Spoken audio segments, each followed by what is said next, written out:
ان کے بابے بقول ان کے، میں نہیں کہتا، بقول ان کے، ہم تو حسن ظن رکھیں گے کہ عبد القادر جیلانی کو تو بیچاروں کو پتہ ہی نہیں ہوگا ان کے ساتھ کیا کچھ ہو رہا ہے، لیکن چونکہ یہ کروا رہے ہیں تو ظاہر ہے کہ پھر اس کا اینڈ رزلٹ یہی نکلے گا کہ وہ اپنے مریدوں کو قتل ناحق والا نہ صرف معاملہ کرتے تھے بلکہ مریدوں کی وجہ سے اپنی بھی آخرت برباد کر لی، ظاہر ہے خود بھی جہنم میں چلے گئے قتل ناحق کر کے، تو قرآن کا فتویٰ ہے۔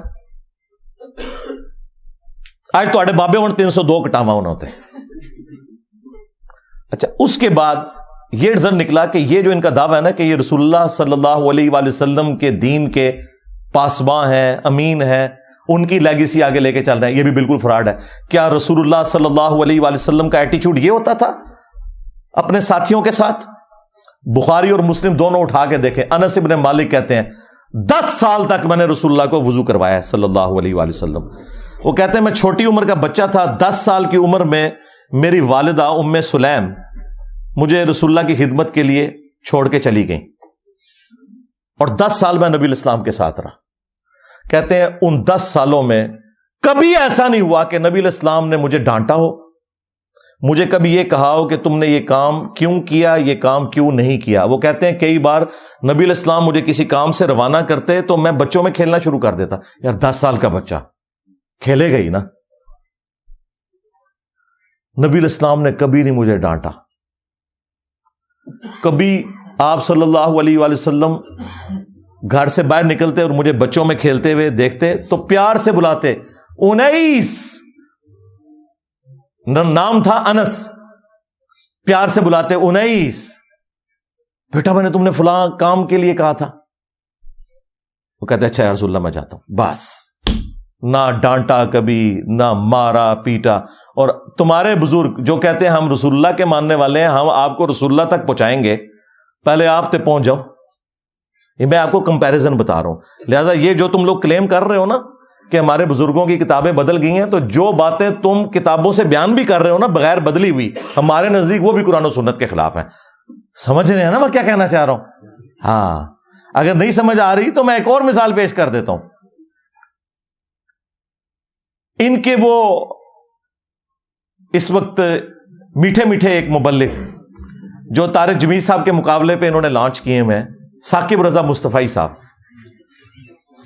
ہائے ہائے ہائے ہائے، وہ خواجہ باب الحق نقشبند کے بارے میں بتا رہے ہیں کہ ان کی ایک مریدنی تھی، ہاں، اس کو بادشاہ وقت نے ایک مینارے سے گرایا، ہاں، اور وہ بخارے میں تھے۔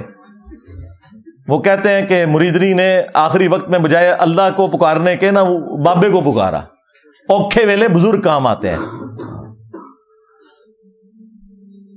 تو آگے الفاظ دیکھیں اس ذمہ دار شخص کے، یہ کہتا ہے کہ جی وہ بزرگ آئے اڑ کے اور انہوں نے مریدنی کو کیچ کر کے، ہاں اس میں الفاظ ہے پکڑ کے، تو زمین پہ آرام سے رکھ دیا جب اس کو دھکا دیا جلاد نے۔ حضرت شاہ نقشبند بخاری علیہ رحمہ نقشبندیوں کے امام ہیں۔ آپ کابل میں تشریف لائے تو بادشاہ کے گھر میں کام کرنے والی ایک خاتون آپ سے روحانی نسبت قائم کر لیتی ہے۔ جو اس کی ہم منصب تھیں انہوں نے اس سے حسد کیا اور بادشاہ کے گھر کا زیور چوری کر کے اس پر الزام دھر دیا اور گواہیاں بھی دے دی۔ بادشاہ کو بڑا غصہ آیا، اس نے کوئی بات سنے بغیر کہا کہ اس کو لے جاؤ اور محل کی چھت سے اوپر گرا دو۔ خیر اس کو چھت پہ لے گئے، جب پھینکنے لگے تو اس کے دل میں خیال آیا، وہ کسی نے بتایا تھا کہ اوکھے ویلے بزرگ کام آتے ہیں، تو اس سے بڑھ کر اوکھا ویلا ہو کیا سکتا ہے؟ تو اس نے بخارے کی طرف منہ کر کے کہا، شیعہ للہ چو گدائے مستمند المدد خواہم ز شاہ نقشبند۔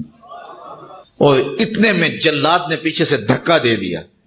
جب وہ نیچے گئی تو حضرت شاہ نقشبند بخاری نے پکڑ کے آرام سے زمین پہ رکھ دیا۔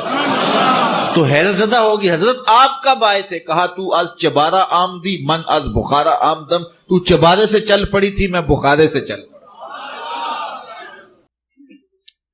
اور بعد میں مریدنی پوچھتی ہے کہ حضرت آپ کہاں سے ہیں؟ تو انہوں نے کہا کہ تو مینارے سے چل پڑی اور میں بخارے سے چل پڑا، اور نہر والے پل تے آ کے ملے دوئے۔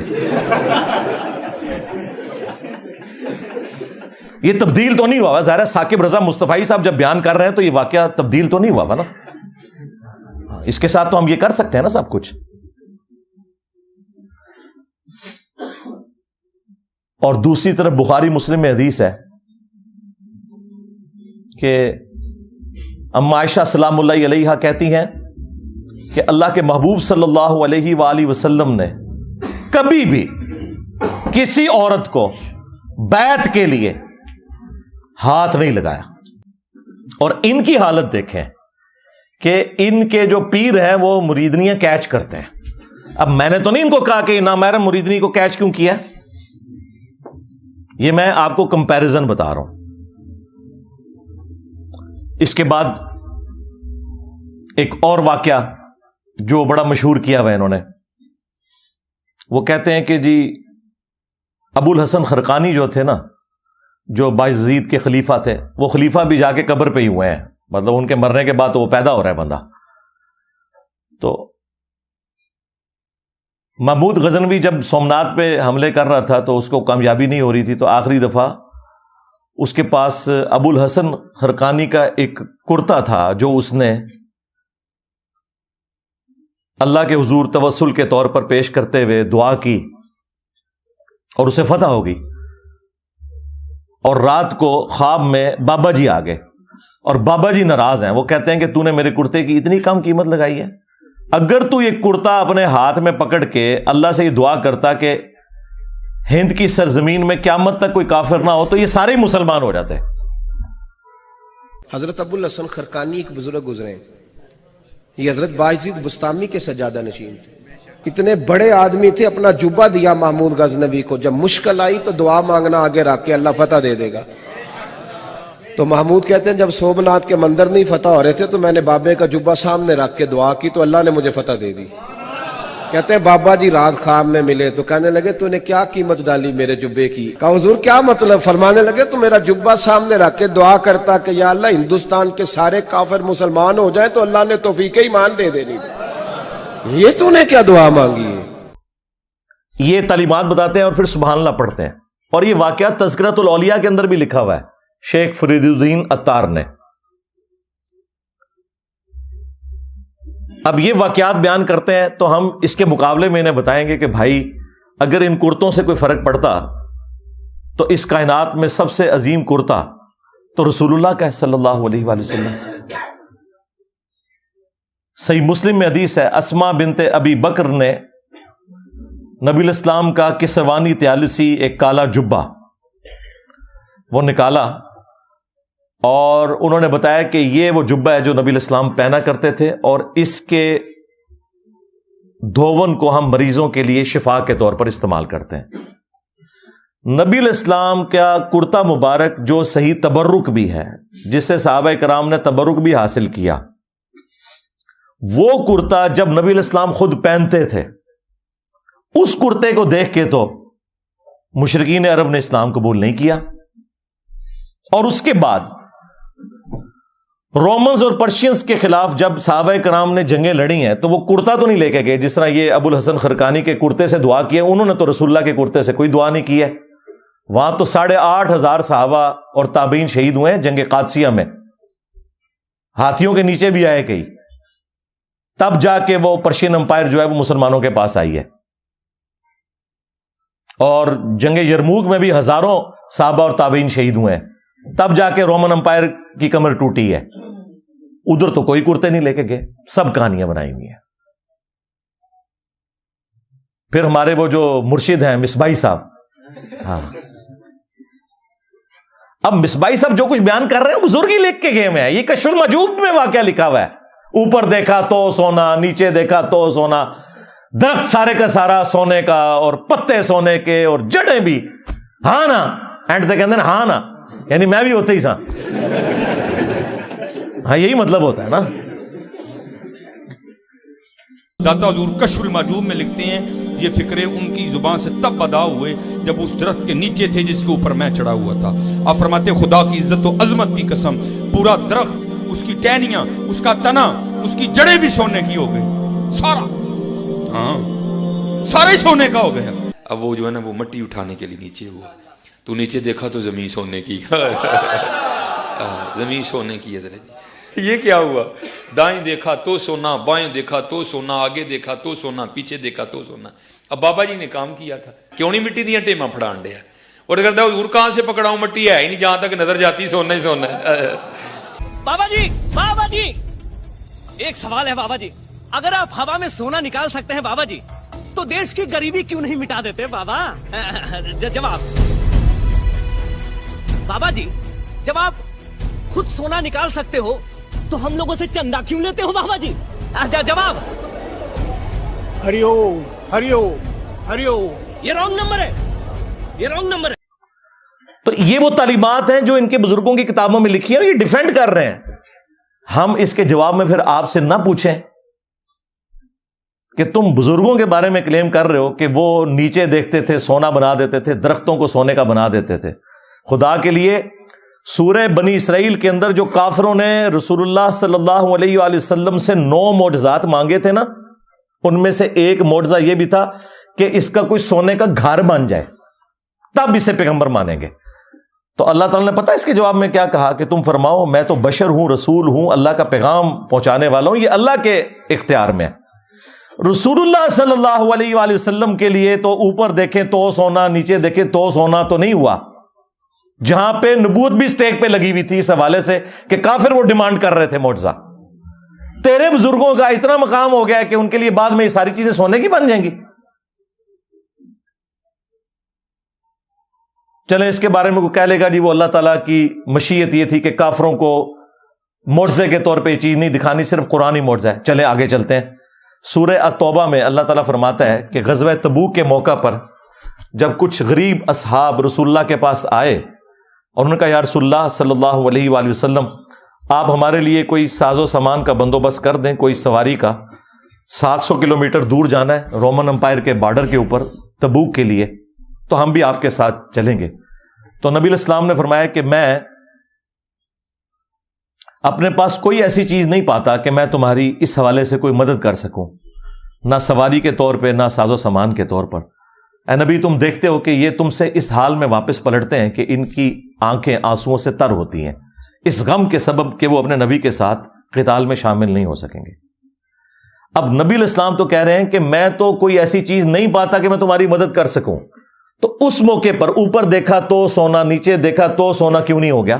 وہ تو جامع ترمذی میں آتا ہے کہ سیدنا عثمان ابن عفان رضی اللہ تعالیٰ عنہ علیہ السلام نے اللہ تعالیٰ کی راہ میں صدقہ اور خیرات کیا, سونے کی اشرفیاں اور اونٹ, اور وہ انہوں نے کمائے ہوئے تھے. وہ اوپر دیکھیں تو سونا, نیچے دیکھیں تو سونا نہیں تھے. تو تمہارے بزرگوں کے لیے ہم کیسے مان لیں؟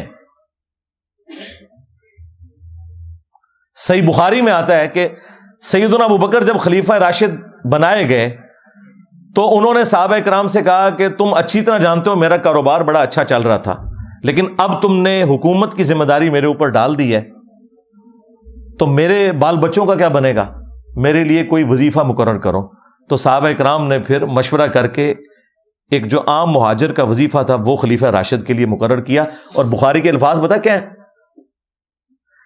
کہ ابو بکر امور حکومت چلائیں گے اور اس کے عوض جو مسلمان ہیں وہ ان کے بیوی بچوں کا خرچہ اٹھائیں گے. کتنی گستاخی ہے کہ ابو بکر کے گھر والوں کا خرچہ مسلمان اٹھا رہے ہیں ان کے بقول. لیکن ہمارے نزدیک ایسا ہی ہوتا ہے بھائی. یہ نہیں ہوا کہ حضرت ابو بکر نے مسلح اٹھایا تو نیچے سے سونا نکلا ہے, نہیں نکلتا ایسے سونا, ایسا تو نہیں ہوتا. اوپر دیکھیں تو سونا, اور دیکھیں یہ لوگ دعوے کرتے ہیں ہم جی صحابہ کرام اور اہل بیت کے مان رہے ہیں, اور نسوے تو ہیں تو انہوں پتہ ہی نہیں صحابہ کرام اور اہل بیت دا کوئی, تسی بابیاں دے مننے والے ہو. یہی مصباحی صاحب ایک اور واقعہ سناتے ہیں ایک بزرگ کا. وہ کہتے ہیں کہ وہ سمندری جہاز کے ذریعے حج یا عمرے کے لیے جا رہے تھے اور بار بار کیپٹن سے آگے پوچھتے تھے کہ بھئی کب آئے گا جدہ؟ تو وہ کہتا تھا ابھی تو یہ بندرگاہیں آئیں گی پھر. اور پھر وہی جو ان کی کہانی تھی وہ چھوڑ دی انہوں نے. وہ کہتے ہیں کہ جی وہ بزرگ جو ہیں وہ انہوں نے اپنی کرامت دکھائی اور نے کہا جی کیپٹن صاحب لو پھر جدہ آ گیا جی.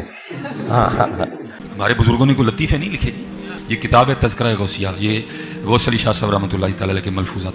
فرماتے ہیں میں حج کرنے کے لیے گیا اور میں بمبئی بندرگاہ سے بحری جہاز پہ بیٹھا. کہتے اسی طرح جہاز بمبئی بندرگاہ سے نکلا, تھوڑا سا جہاز آگے گیا ہوگا تو ایک بابا جی آ گئے اور آ کے میرے والد صاحب کو کہتے ہیں مولوی صاحب یہ تو بتائیں جدہ کب آئے گا؟ تو کہتے ہیں میرے والد صاحب مسکرا کے کہنے لگے بزرگو وہ یہ تو جہاز بمبئی بندرگاہ تو چلے آئے 11 دن لگنے نے پھر جدہ آئے گا. کہتے ہیں بابا جی چلے گئے, عصر پڑھ کے پھر آئے, وہی سوال, میرے والد صاحب کا بھی وہی جواب, پھر چلے گئے, مغرب پڑھ کے پھر آئے, پھر وہی سوال. کس دفعہ میرے والد صاحب بھی غصے میں آ گئے, کہنے لگے بابا جی گل نہ کریے, بار بار نہ ہو میرے گھر, میں تو 11 دن تو پہلے لیا نہیں سکتا, جو تسی لیا سکتے ہو تو لے آؤ. کہتے ہیں وہ بابا جی میرے والد صاحب کو کہتے ہیں پھر سب سے پہلے کون سی بندرگاہ آئے گی؟ کہتے ہیں میرے والد صاحب نے کہا مخا, پھر کون سی آئے گی؟ حدیدہ, پھر کون سی آئے گی؟ عدن, پھر کون سی آئے گی؟ میرے والد صاحب نے کہا جدہ. تو بابا جی کہتے ہیں پھر دیکھو جدہ آ گیا جی. تذکرہ غوثیہ. ہمارے بزرگوں نے کوئی لطیفے نہیں لکھے جی. انہوں نے پتا سی کہ جدے تو بعد انجینئر صاحب نے بھی آنا ہے. اتنا بڑا بلنڈر بابے سے ہو گیا. یہی میں کہتا ہوں ان بابوں کو نہ قرآن کا پتہ, نہ سنت کا پتہ, نہ ان کو نماز ٹھیک آتی ہے, نہ انہیں زکوٰۃ کے مسائل پتہ ہے, نہ انہیں حج کے مسائل پتہ ہے. اتنی بڑی خرابی ہو گئی کہ جو احرام باندھنے کی جگہ تھی میقات, وہ یہ سب کانٹیننٹ سے وہ جا رہے تھے, وہ کہہ رہے تھے کہ یہ اس طرف سے جا رہے تھے. یلملم ایک جگہ آتی ہے جو جدے سے بہت پہلے آتی ہے, ایون جہاز کے پائلٹ کو بھی پتا ہے. آپ عمرے کے لیے جائیں وہ اناؤنسمنٹ کرتے ہیں کہ یلملم آنے والا ہے, اگر کسی نے احرام نہیں باندھا ہوا یا احرام باندھا ابھی تک نیت نہیں کی تو نیت کر لے, کیونکہ اس کے بعد تو دم واجب ہو جائے گا. ان کے بابے نے ڈائریکٹ جدے پہنچا دیا جہاز, وہ کوئی نہیں پہنچا, کہانی پہ کراندہ جائے. لیکن چلو یہ تو کہتے ہیں نا پہنچا. ہم کہتے ہیں جس بابے کو مسائل نہیں پتا, پکڑ کے مفت میں پورے کے پورے بحری جہاز کے اوپر جو ہے نا وہ دم واجب کروا دیا. سینکڑوں لوگ سوار ہیں, سینکڑوں بیڑے آپ جا کے ڈھونڈے, یعنی نیکی کی تھی الٹا مصیبت ہی پا چھڑے. اور یہ شوق سے بیان کرتے ہیں, یعنی پورے جہاز کو اڑا کے وہاں پہ پہنچا دیا. یہ نا جہاز تو اڈگل بنیا تھے کوئی نہیں, ہاں, نہ تم سے سٹیم انجن بنا, نہ تم سے ہوائی جہاز بنا. پوری زندگی تمہارے بزرگ مکے مدینے جاتے رہے, ٹھیک ہے, کسی کو تیل نظر نہیں آیا. تیل جا کے 1960 میں جا کے جو ہے وہ ارامکو کمپنی جو امریکہ کی, انہوں نے جا کے وہاں پہ نکالا تیل. تو بزرگ کدھر رہے؟ سب کہانیاں کراتے رہے. اچھا اب میں آپ کو بتاؤں, مسلم شریف میں لکھا ہوا ہے, بنو سلمہ ایک چوراہے پر کھڑے ہوئے تھے, نبی الاسلام پاس سے گزرے, آپ صلی اللہ علیہ وآلہ وسلم نے پوچھا کس لیے کھڑے ہو؟ تو انہوں نے کہا یا رسول اللہ ہم دور گاؤں ایریا سے آتے ہیں تو نماز میں لیٹ ہو جاتے ہیں, ہم نے ارادہ کیا کہ ہم مسجد نبوی شریف کے پاس مدینہ شریف میں ہی شفٹ ہو جاتے ہیں تاکہ نماز پہ ہم ٹائملی پہنچ جائیں. تو آپ صلی اللہ علیہ وآلہ وسلم نے فرمایا کہ تم لوگ جتنے قدم چل کے آتے ہو نا تو اتنا ثواب تمہارے نامہ اعمال میں لکھا جاتا ہے. تو پھر بنو سلمہ نے مدینہ شریف میں شفٹ ہونے کا ارادہ ترک کر دیا. آپ مجھے بتائیں اس وقت رسول اللہ نے یہ مشورہ کیوں نہیں دیا کہ اڑ کے آ جایا کرو, بعد میں بابے جو اڑیں گے؟ او بھائی کوئی نہیں تھا اڑتا. اس کا مطلب صحابہ کرام کو ایکٹنگ بھی نہیں کر رہے تھے, وہ نہیں اڑ سکتے تھے بےچارے, اسی لیے مدینہ شریف شفٹ ہو رہے تھے. یہ ہے کتابوں کا دین. یہ میں آپ کو کمپیریزن ساتھ ساتھ اس لیے کروا رہا ہوں تاکہ آپ کو پتا چلے کہ مرنے سے پہلے اے مسلمان کر لے اس پہ غور, کتابوں کا خدا اور ہے, بابوں کا خدا اور. اگرچہ بابے بھی اسی خدا کو مانتے ہیں لیکن یہ کوالٹیز بالکل ڈیفرنٹ ہیں. قرآن و سنت میں آئی ہوئی تعلیمات بالکل ڈیفرنٹ ہیں. اس طرح کی تعلیمات یہ لوگ پبلک کے اندر مشہور کر رہے ہوتے ہیں. اگلے دنوں وہ باپا جانی کی ایک ویڈیو, اس کے اوپر ان کے جو سینکڑوں ہزاروں مریدین سبحان اللہ پڑھ رہے ہیں, وہ کہہ رہے ہیں جی ہمارے ایک مفتی تھے دعوت اسلامی کے, تو وہ فوت ہو گئے. ان کی قبر کے اوپر ایک مدنی قافلہ حاضری کے لیے گیا, تو کہتے ہیں اندر سے قرات کی آواز سنائی دے رہی تھی اور زور کی نماز تھی. مفتی دعوت اسلامی کی بارگاہ میں تو انہوں نے وہ بتایا کہ ہم اس وقت مفتی دعوت اسلامی قدس سرہ السامی کے مزار پر حاضر ہیں, اور ہم دونوں نے بالکل ہوش و حواس میں اپنے کانوں سے سنا کہ اندر میں با جماعت نماز پڑھی جا رہی ہے, اندر میں نماز پڑھی جا رہی ہے, باقاعدہ قراءت سنائی گئی. ہم کو ظہر کا وقت تھا, باقاعدہ وہ قراءت سنائی دی گئی. ظہر کا وقت تھا, باقاعدہ وہ قراءت سنائی دی گئی. ظہر کا وقت تھا, باقاعدہ وہ قراءت سنائی دی گئی, اور سلام پھیرنے کے بعد اللہم انت السلاموں کی دعا بھی ہم نے سنی. اندازہ کرو اور نیچے لوگ سبحان اللہ پڑھ رہے ہیں. اس سے آپ اندازہ لگائیں کہ ان کے آڈینس کتنا اپنا دماغ استعمال کرتے ہیں. زور کی نماز میں تو قرات اونچی ہوتی ہی نہیں ہے. کہانی ہے, کوئی آواز نہیں سی آ رہی قبر کے اندر سے یا باہر سے. ایسے نہیں ہوتا میرے بھائی. صحابہ کرام کا سٹیٹس میں آپ کو بتاؤں, قبر تو بہت دور کی چیز ہے. صحیح بخاری میں حدیث ہے, نبی علیہ السلام کا ایک غلام تھا مدعم, جو آپ علیہ السلام کی سواری کا کجاوا کسا کرتا تھا. خیبر کے موقع پر ایک نامعلوم تیر اسے لگا, وہ شہید ہو گیا. صحابہ کرام نے کہا کہ تمہیں شہادت مبارک ہو. نبی علیہ السلام کی خدمت بھی اور موت بھی آپ کی موجودگی میں آئی ہے. بالکل ٹھیک رزلٹ نکالا. لیکن نبی علیہ السلام نے پتہ کیا فرمایا؟ آپ نے فرمایا تم اسے شہادت مبارک کہہ رہے ہو, حالانکہ میں نے دیکھا ہے کہ اس نے مال غنیمت کی ایک چادر چوری کی تھی جو اللہ تعالیٰ نے آگ کی بنا کے اس کے اوپر ڈال دی ہے. صحابہ کرام کو تو سامنے میت کے اوپر کوئی چادر نظر نہیں آئی. ان کے بزرگوں کو نظر آتا ہے جی قبر کے اندر کون نماز پڑھ رہا ہے, کوڑ مارے اور نماز زور کی اور کہہ رہے کہ رات کی آواز باہر سنائی دے رہی تھی. زور میں تو آہستہ آواز سے ہوتی ہے. کوئی جھوٹ کرنا تھا تو مغرب عشاء کا ذکر کرتا ہے, لیکن وہ چور اپنی لنگوٹی چھوڑ جاتا ہے نا, اور ہم تو تیار بیٹھے ہیں پکڑنے کے لیے. چھوڑ ہی نہ ہو تب بھی ہم پکڑ لیتے ہیں, جب کوئی اتنی چھوڑ کے جائے تو ویسے پکڑی جائے گی. تو صحابہ کرام اپنے گھروں کی طرف دوڑے. اگر کسی نے غلطی سے بھی کوئی ایک رسی کا ٹکڑا بھی اٹھایا تھا نا, یہ سمجھ کے کہ اس کی کیا ورت ہے, لا کے مال غنیمت میں جمع کروایا کہ اس کی وجہ سے ہماری پکڑ نہ ہو جائے. پھر بخاری مسلم میں حدیث موجود ہے کہ نبی علیہ السلام 2 قبروں کے پاس سے گزرے تو رک گئے. صحابہ کرام نے کہا رسول اللہ آپ کیوں رکے ہیں؟ فرمایا 2 قبر والوں کو عذاب ہو رہا ہے. صحابہ کرام کو تو نہیں قبر کا عذاب نظر آیا. ان کے بزرگوں کو کشف القبور ہوتا ہے, جی آخرت کا بتا دینا, اور چھڑ دو آخرت کا 10 دن دینا. یہ دیکھ کے نا, دیکھ کے میری میکینیکل انجینئرنگ کا ایک فارمولہ نہیں پڑھ سکتے, سمجھانا تو دور کی بات ہے جب تک انہوں نے سیکھا نہ ہو کہانیاں.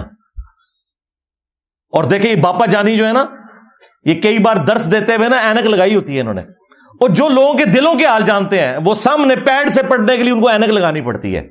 اور زوم کر لیا کرو اینج کر کے, کم از کم انجینئر صاحب دے فتوے تو بچ جاؤ. اینک کے بغیر جو سامنے لکھا ہوا اردو نہ پڑھ سکے وہ دل کے حال جانے گا. کہانیاں کرانیاں بند کرو. جھوٹ اپنی طرف سے چیزیں بنا بنا کے مارکیٹ میں پھینکتے ہیں, اور لوگوں کو جو ہے نا وہ اپنے بزرگوں کا پھر اسیر کیا ہوا ہے کہ جی ہمارے بزرگ تو یہ کر لیتے تھے, تو وہ کر لیتے تھے, تو یہ کر لیتے تھے. تو نبی علیہ السلام نے کہا ان 2 قبر والوں کو عذاب ہو رہا ہے. ان میں سے ایک چگلی کھاتا تھا, دوسرا پیشاب کے چھینٹوں سے نہیں بچتا تھا. آپ نے پھر ایک درخت کی ٹہنی توڑ کے اس کے 2 حصے کیے, اس پہ لگائے, اور فرمایا جب تک یہ ہری رہیں گی ان کے عذاب میں تخفیف ہوگی نبی علیہ السلام کی دعا کی برکت سے. پھر مسلم شریف میں حدیث ہے, نبی علیہ السلام نے فرمایا کہ میں نے ارادہ کیا کہ میں اللہ سے دعا کروں کہ تمہیں عذاب قبر سنوا دے. دیکھ تو کوئی سکتا ہی نہیں, لیکن پھر میں اپنے اس ارادے سے پیچھے ہٹ گیا. مجھے خدشہ ہوا کہ تم اگر عذاب قبر سن لو تو اپنے مردوں کو دفنانا ہی چھوڑ دو گے, اتنا خوف کھا جاؤ گے. صحابہ کرام کو تو عذاب قبر دیکھنا تو دور کی بات, نبی علیہ السلام کہتے ہیں تمہیں تو سنوایا بھی نہیں جائے گا, اور یہ لوگ اپنے بزرگوں کے بارے میں کلیم کرتے ہیں. سب کہانیاں بنائی ہوئی ہیں, جھوٹ ہے. جھوٹ بولو اور بولو, بولتے جاؤ, اسی لپیٹتے جاؤں گے تھوڑی. اینڈ ریڈی نے گچھی انہوں آگے لا دیں گے قرآن و سنت کے دلائل سامنے رکھ کے. کہانیاں بنائی ہوئی ہیں, جھوٹ پہ جھوٹ بولتے جاتے ہیں. تو یہ وہ تعلیمات میں آپ کو بتا رہا ہوں موٹی موٹی جو ان کے کلیم ہیں. اور جی بزرگ تھے تو وہ ان کا ایک مرید تھا, اس کی بیوی حافظ قرآن تھی, وہ بیچارہ کوہرا تھا, وہ پریشان ہو گیا. بیوی نے کہا میرے نڑے نہ لگی جو تک تو بھی حافظ نہ بنے. تو ٹائم قیامت تک کی. وہ جناب پریشان ہو کے پیر صاحب کے پاس پہنچا. پیر صاحب نے کہا جی کہ جی صبح, اور یہ وہ واقعات جو انہوں نے کتابوں میں لکھے ہوئے ہیں, بیان کرتے ہیں, یہ وہ ہیں جو تبدیل نہیں ہوئی ہوئی, یہ وہ چیزیں نے. کہتے ہیں جی وہ پیر صاحب نے صبح کے وقت جب سلام پھیرا فجر کی نماز میں, دائیں طرف جتنے تھے حافظ قرآن بن گئے, بائیں طرف جتنے تھے ناظرہ بن گئے. اور لوگ کہتے ہیں سبحان اللہ. اس طرح کوئی حافظ قرآن بنتا ہوتا تو صحابہ صفا کا جو چبوترا ہے 155 صحابہ کا، ان میں سے جو احادیث روایت کرنے والے صحابہ ہیں وہ تو چند ایک ہیں، حضرت ابو ہریرہ رضی اللہ تعالیٰ عنہ، اور ان کے لیے بھی خاص دعا تھی، بخاری مسلم میں آئی، تو وہ حدیثیں نہیں بھولتے تھے. وہ کہتے ہیں میں بھول جاتا تھا، پھر حضور نے میرے لیے دعا کی، میں پھر جو بھی نبی علیہ السلام سے سنتا تھا یاد کرتا تھا. لیکن انہوں نے بھی یہ نہیں ہوا کہ نبی علیہ السلام نے کوئی دائیں طرف سلام پھیرا تو ان کو ساری حدیثیں یاد ہو گئی ہیں، محنت سے یاد کی ہیں بعد میں بھی. یہ میں آپ کو فرق بتا رہا ہوں، ورنہ یہ اتنے لوگوں کی نبی علیہ السلام تعلیم کا اہتمام کیوں کرتے تھے؟ حتیٰ کہ مسند احمد میں آیا کہ غزوہ بدر کے جو قیدی تھے کافر، وہ چھوڑنے کے لیے یہ ان کے لیے فدیہ مقرر کیا گیا، جن کے پاس پیسے نہیں تھے، کہ تم لوگ مسلمانوں کو لکھنا پڑھنا سکھا دو. نبی علیہ السلام نے تو نہیں کہا کہ بھی جس نے لکھنا پڑھنا سیکھنا ہے میرے پیچھے نماز نیت کرے، دائیں طرف سلام پھیروں گا سارے حافظ ہو جائیں گے، بائیں طرف سارے ناظرہ ہو جائیں گے. اس کا مطلب ہے کہ جو کچھ تم اپنے بزرگوں کے بارے میں کلیم کر رہے ہو نا، واقعات، وہ سب کے سب خود فراڈ کے اوپر مبنی ہے.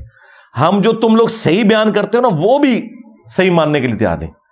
جی شیخ عبد القادر جیلانی نے فرمایا کہ میرے سلسلے میں جو بھی داخل ہو گیا تو اللہ تعالیٰ نے مجھ سے گارنٹی مجھے دی ہے. اندازہ کرے غیر پیغمبر جو 500 سال بعد آیا اس کے بارے میں ایک کلیم کر رہے ہیں، اللہ نے اسے گارنٹی دے دی ہے.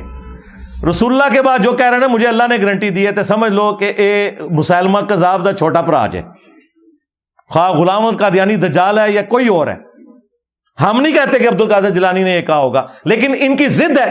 ہم کہتے ہیں اگر ضد ہے تو لو سامو، پھر فتویٰ لو ساڑھے کو.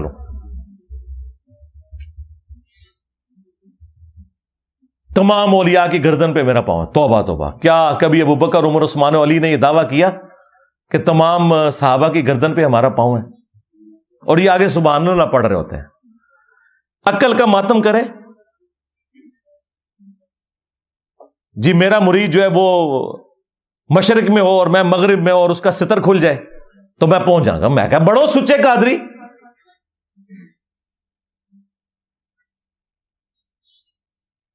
نیچے پجامہ یا کوئی انڈر ویئر پہن کے تو پبلکلی آپ لوگ اپنی تہمت کھول کے بتائیں، اور شیخ عبد القادر جیلانی آ کے آپ کی تہمت باندھ دیں. وہ کہتے ہیں نہیں، اس طرح تو بزرگوں کو چیک تو نہیں کرنا چاہیے نا، یہ تو ویسے انہوں نے فرمایا تھا. اور پریکٹیکلی ایک ہوا ہے انڈیا میں، ایک مولوی ان کا قادری تقریر کر رہا تھا، بڑا اچھل کود رہا تھا، اس کی شلوار اتر گئی. وہ آپ نے ویڈیو دیکھی ہوئی ہے نا؟ یہاں کے فارغین تبلیغ اس طرح کریں گے، سارے بڑے کو ہم دیوبند کی مکتب میں شامل حاصل کر لیں گے.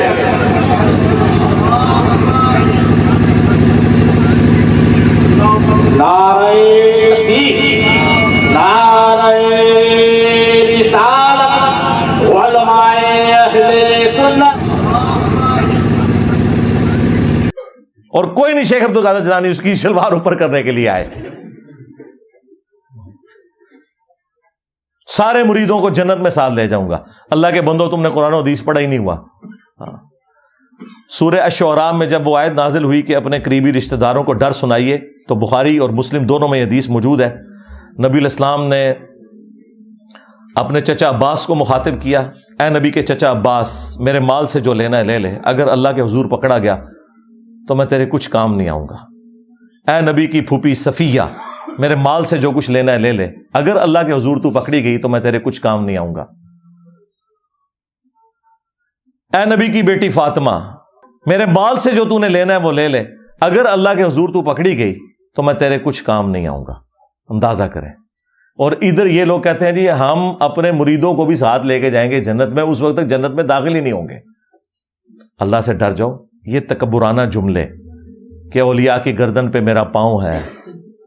اچھا پھر یہ بھی یہ پورا قصیدہ ان کی طرف قصیدہ غوثیہ منسوب کیا ہوا ہے. اور وہ پیر میر علی شاہ صاحب کے دربار کے اوپر نا جمعے کے دن مصطفیٰ جان رحمت پہ لاکھوں سلام تو کبھی کبھار ہی پڑھا جاتا ہے، قصیدہ غوثیہ برل وہاں پہ پڑھا جاتا ہے. یہ قیامت تک سورج جو طلوع ہوگا وہ مجھے میری اجازت سے طلوع ہوگا، مجھے بتائے گا کہ کیا کچھ ہونا ہے. پتہ نہیں کیا کچھ کہانیاں لکھی ہیں، مطلب وہ جو کوئی صحابی بھی نہیں سوچ سکتا اپنے بارے میں. تو یہ ساری کی ساری باتیں کرنے کے بعد پھر میں بولوں کہ نہ بولوں کہ میرے نبی سا ہے ہی کوئی نہیں، بابے تھے شے ہی کوئی نہیں. کیونکہ یہ جتنے میں نے 7-8 واقعات آپ کو بابوں کے بتائے ہیں نا، اس کے مقابلے میں قرآن و سنت کی تعلیمات بتائی ہیں. تو اب میں حق بجانے میں یہ کہنے میں کہ نبی کے جیسا ہے ہی کوئی نہیں، بابے شاہی کوئی نہیں. جو چیزیں نبی الاسلام ان کے صحابہ کے لیے نہیں ہیں، تم نے بابوں کے لیے کلیم کی ہیں. تو ہم کہہ رہے ہیں نا یہ ہم بابوں کو توہین کے طور پہ نہیں کہہ رہے. اور ویسے بھی تم نے ہمیں خود یہ کہانی پڑھائی ہوئی تھی کہ جی کوئی بڑے سے بڑا غوث کتب ابدال ہو، وہ کسی صحابی کے گھوڑے کے قدموں کی خاک جو گھوڑے کے نتنوں میں بیٹھے، یہ جو ایک کہانی پوری انہوں نے بنائی ہوئی ہے، کولوئی بنائی ہوئی ہے. چلیں یہ تو مانتے ہیں اس کہانی کو، اس کے برابر نہیں ہو سکتا. تم تو کہتے ہو کہ غوث کتب ابدال یعنی تمہارے بابے صحابہ کرام کے گھوڑے کے قدموں کی خاک کے برابر بھی نہیں ہے. جانوروں سے بدتر سمجھتے ہو غوث کتب ابدال کو. تم ظاہر ہے جانوروں سے بدتر سمجھ رہے. ہم تو اس بات کو نہیں مانتے. کوئی بھی جانور کسی مسلمان سے افضل نہیں ہو سکتا. بہرحال تم کہتے ہو کہ وہ ان گھوڑوں کے قدموں کی خاک جو ہے نا وہ افضل ہے تمہارے غوث کتب ابدال سے. تو میں تو چھوٹی بات کر رہا ہوں، بابے تشائی کوئی نہیں. مجھے تو کہنا چاہیے کہ ابو بکر عمر عثمان و علی جیسا ہے ہی کوئی نہیں. تیرے بابے تشائی کوئی نہیں. تیرے بابے تھے ابو بکر عمر عثمان و علی کے گھوڑے کی خاک کے مقابلے میں بھی شاہی کوئی نہیں. مجھے تو یہ بولنا چاہیے. تو بڑا ہلکا جملہ بول رہا ہوں. رجوع کرا پھر میں دیتے بھی